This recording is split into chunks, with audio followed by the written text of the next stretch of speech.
පැණි රස දේවල් කාලා විඳවනවට වැඩිය තිත්ත දේවල් කන එක තමයි හොඳ. මම කිව්වේ කරවිල ගැන විතරක් නෙවෙයි. යාළුවනේ කාලයකට පස්සේ ගෙවල් පැත්තේ ඇවිල්ලා ඉන්නේ. මට සිරි දවල් 12ට ඇවිදින එක තරම් ආදරයක් කොහෙවත් නැහැ. රස කෑමක් තියෙනවා.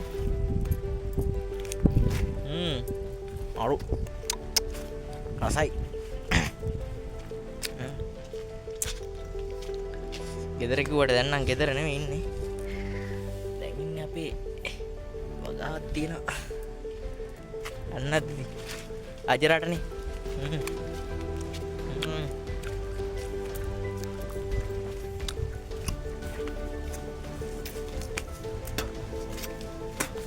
ධනරාජයට තරම් නම් බෑ. පොඩ්ඩක් ඉතින් රවුමක් දාන්න ආවේ.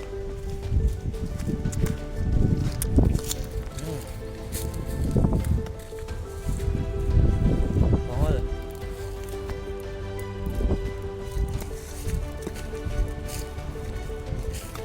මේක තාමත් පුලන් සරයි. කජු කනවා කජු. කන තරම් ලේසි නෑ ඉතින්. මේවා බලවන්නත් එපා.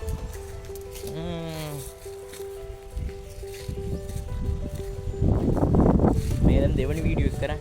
පළවෙනි වීඩියෝ එක සේව් වෙලා නැහැ කියන්නේ.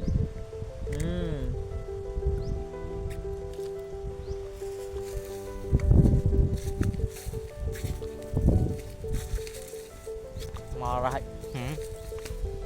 ධනරාජයට තරම් නම් බෑ.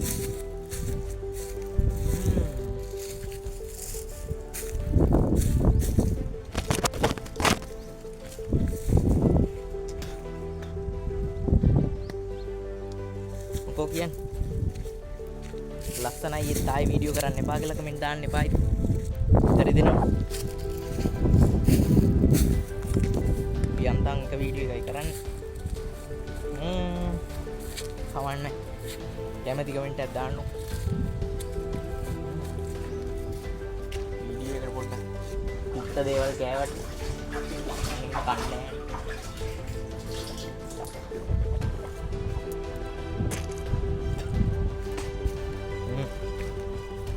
රසයි ඒත් අය කන්නේ. ඒවනම් පැණි රස දේවල් කාලා විඳවනවට වැඩිය තිත්ත දේවල් කන එක තමයි හොඳ. මම කිව්වේ කරවිල ගැන විතරක් නෙවෙයි. එහෙනම් කොල්ලෝ අපි ගියා. පස්සේ යමු. ආයි. DNDSPI